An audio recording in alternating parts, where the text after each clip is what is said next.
ሰላም ቅዱሳን ሰላም እላችኋለሁ። ዛሬ ወደ እናንተ መልእክት ይዤ መጥቻለሁ። ጌታ ኢየሱስ ዘመናችሁን ይባርክ። በያላችሁበት ይህንን መልእክት ለምትሰሙኝ ሁላችሁም ሰላምታዬን ያደረስኩኝ መልእክቴን እቀጥላለሁ። በተለይ ዛሬ ስለ ደስታ ዘይት ነው የምናየው። የደስታ ዘይት በተለይ መጽሐፍ ቅዱስ ላይ ሲናገር መዝሙር 45 ቁጥር 7 ላይ ጽድቅን ወደደ አመፃንም ጠላ፣ ስለዚህ ከባልንጀሮች ይልቅ እግዚአብሔር አምላክ የደስታን ዘይት ቀባ ይላል። ኢየሱስ ጌታ ነው። የምን ዘይት? የደስታን ዘይት። ትንሽ ስለ ደስታ ላውራችሁ። ደስታ በተለይ ደስታ የምንለው ቃል ይህ በሁኔታዎች የሚመጡ ሳይሆን ከሁኔታዎች በላይ ከነገሮች በላይ ያለምንም ነገር የሆነ እግዚአብሔራዊ የሆነ ስጦታ የያዘ ነው እና ይህ ደስተኛ ገንዘብ ኖረ አልኖረ የሆነ ነገር ላይ ምክንያታዊነትን የያዘ ማንነት የያዘ ሳይሆን በነፃ እንደዚሁ በእግዚአብሔር ብቻ የተሰጠ ስጦታ።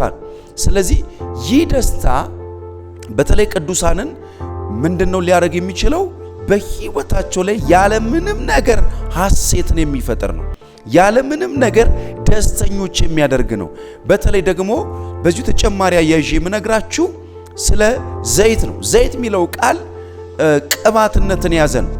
ዘይት ለምሳሌ ሰዎች በራሳቸው ላይ ለመጠቀም የሚቀቡት አይነት ነው። ዘይት ሰዎች ራሳቸውን ከድርቀት ከሆነ ነገር ለመከላከል ሊጠቀሙበት ይችላል። የዘይት ጥቅም ማለት ነው። በተለይ እንደ ዘይት ስንመጣ በብዙ አቅጣጫ ዘይት የሆነ የራሱ የሆነ ጥቅም አለው። በተለይ ግን ልነግራችሁ የደስታ ዘይት ሲል የደስታን ቅባት ማለት ነው። የደስታ ቅባት ማለት ነው። የደስታ ቅባት ለቅዱሳን የተሰጠ እጅግ አስፈላጊ ሆነና የእግዚአብሔር ስጦታ ነው። ይህ የደስታ ቅባት ምንድነው? እንዴት ሊመጣ ይችላል የሚለውን ሁለት ሐሳቦችን አወራችኋለሁ። የደስታ ቅባት የመጀመሪያው እንደዚህ ይላል፣ ጽድቅን ወደድ ይላል። ምንን በመውደድ? ጽድቅን በመውደድ እግዚአብሔር የሚወደውን በመውደድ ቅባት ይመጣል። የምን ቅባት? የደስታ ቅባት። ኢየሱስ ጌታ። የደስታ ቅባት እግዚአብሔርን በመውደድ የሚመጣ እግዚአብሔር የሚወደውን በመውደድ የሚመጣ ነው። እግዚአብሔር የሚወደውን ስንወድ ቅባት ያገኘናል ማለት ነው። ቅባት ስለተጸለየ ብቻ የሚመጣ አይደለም። ቅባት እግዚአብሔር የሚወደውን በመውደድ ውስጥ የሚመጣ እንደሆነ ዛሬ አስረግጬ ልነግራችሁ እወዳለሁ። ሌላው ምንድነው የሚለው እዚሁ ላይ? አመፃን ጠላ ይላል። አመፃን ምን አለ? ጠላ ይላል። ስለዚህ ከባልንጀሮች ይልቅ የደስታን ዘይት ቀባ የሚለው በጣም የሚገርመው ነገር አሁን ደግሞ እግዚአብሔር የሚወደውን በመውደድ እንደሚመጣ ሁሉ የሚጠላውን ደግሞ በመጥላት ውስጥ ነው የሚመጣው ቅባት። ስለዚህ እግዚአብሔር የሚጠላውን ከጠላን ቅባት በቀላሉ ወደ ሕይወታችን ሊመጣ ይችላል። ቅባት በቀላሉ ሊያገኘን ይችላል። ይህ ቅባት ደግሞ ዝም ብሎ አይነት ቅባት አይደለም፣ የደስታ ቅባት ነው። የደስታ ቅባት ለሕይወታችን አስፈላጊ ነው። በተለያየ ሁኔታ ውስጥ ባለንበት እጅግ ለሕይወታችን የተሰጠ እግዚአብሔር ስጦታ ሲሆን፣ ስለዚህ ከባልንጀሮች ይልቅ የሚለው ይሄ ዕብራውያን ምዕራፍ 1 ቁጥር 9 ሲናገር ከባልንጀሮች ይልቅ በበላይነት አስቀመጠ ይላል። በጣም የሚገርም ነው። ይሄ ፖዚሽን ይናገራል። ይሄ ቅባት ደግሞ ወዴት ነው የሚወስደው ካላችሁኝ፣ ይሄ ከፍታን ይዞልን ይመጣል። በበላይነት አስቀመጠ ይላል። ስለዚህ ቅባት ይሄ የሚገርም ነው። እግዚአብሔር የሚጠላውን ስንጠላ፣ እግዚአብሔር የሚወደውን ስንወድ የበላይነት ቅባት ውስጥ ያመጣናል ማለት ነው። በበላይነት በከፍታ ላይ ያስቀምጠናል ማለት ነው። ኢየሱስ ክርስቶስ ጌታ ነው። ስለዚህ በሕይወታችን ላይ ከፍ ለማለት ሚስጥሩ የደስታ ቅባት ነው። የደስታን ቅባት ደግሞ ለማግኘት እግዚአብሔር አምላክ የሚወደውን መውደድ የሚጠላውን መጥላት ሲሆን በሕይወታችን ላይ ወደ ደስታ ቅባት ውስጥ ሊገባልን ማለት ነው። የደስታን ቅባት ለመገናኘትና የደስታን ቅባት ለማግኘት እግዚአብሔር የሚወደውን መውደድ፣ እግዚአብሔር የሚጠላውን መጥላት ነው። በዚሁ አያይዤ የነገርኳችሁ የደስታ ቅባት ደግሞ ሲመጣ ምን ያስረሳናል መሰላችሁ? እንደዚህ ይላል ኢሳይያስ ምዕራፍ 61 ቁጥር 3 ላይ እግዚአብሔር ለክብሩ የተከላቸው የጽድቅ ዛፎች እንዲባሉ ለጽዮን አልቃሾች አድርግላቸው ዘንድ በአመድ ፈንታ አክሊልን በለቅሶም ፈንታ የደስታን ዘይት ይላል። አሜዚንግ! በምን ፈንታ? በለቅሶ ፈንታ። ለቅሶ የሚለው ምንድን ነው? ሐዘን ማለት ነው፣ ምሬት ማለት ነው። ለመረረው ሰው የሚያስፈልገው የደስታ ዘይት ነው፣ የደስታ ቅባት። በሐዘን ውስጥ ላለች ነፍስ የደስታ ዘይት ነው የምታስፈልገው። በሐዘን ውስጥ ያለችው ነፍስ የደስታ ዘይት ሲያገኘው እንደ ሌላ ሰው ይሆናል፣ ይቀየራል። ሐዘን ከቤቱ ይወጣል፣ ምሬት ከቤቱ ይወጣል። ስለዚህ ለቅሶ ከቤቱ ይወጣል ማለት ነው።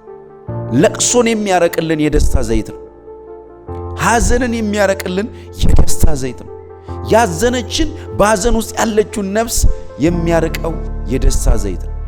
ስለዚህ ዛሬ የምነግራችሁ ነገር እንዴት የደስታ ዘይት እንደሚያገኘን፣ ሲያገኘን ደግሞ የደስታ ዘይት እንዴት ነው ምን ሊወገድ ይችላል የሚለውን።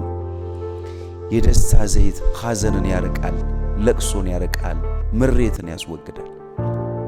ለወራት ለዓመታት በሐዘን ውስጥ ያላችሁ ሰዎች ዛሬ በጌታ በኢየሱስ ክርስቶስ ስም የደስታ ዘይት እንዲያገኛችሁ እባርካችኋለሁ። የደስታ ዘይት ይገናኛችሁ እያልኩ ባርካችኋለሁ። በደስታ ዘይት መባረክ ይሆንላችሁ። የደስታን ዘይት እንደ ቀላል እንዳንቆጥረው። ሰው አንዳንድ ጊዜ ዝም ብሎ ምንም በሌለበት ሁኔታ ውስጥ በሐዘን ውስጥ ነው ያሉት። አንዳንድ ሰዎች በሐዘን ውስጥ አሉ። አንዳንዱ ደግሞ በምክንያታዊነት ወይ ሰው ሞቶበት ወይ በገንዘብ በሀብት ምክንያት ወይ በሆነ ጉዳይ በትዳር በሆነ ነገር ውስጥ ሐዘን ውስጥ ያሉ ሰዎች አሉ። እናንተ ሰዎች ከዛ ነገር እንድትወጡ እግዚአብሔር ይፈልጋል። ከሐዘናችሁ እንድትወጡ እግዚአብሔር ይፈልጋል። ከምሬት እንድትወጡ እግዚአብሔር ይፈልጋል። ከለቅሶ እንድትወጡ እግዚአብሔር ይፈልጋል። ይሄን ደግሞ እግዚአብሔር ሊያስወጣችሁ የሚችልበት መንገድ በደስታ ዘይት ነው። የደስታ ዘይት ከሐዘን ያላቅቃል። የደስታ ዘይት ከለቅሶ ውስጥ ያወጣል፣ ከምሬት ውስጥ ያወጣል።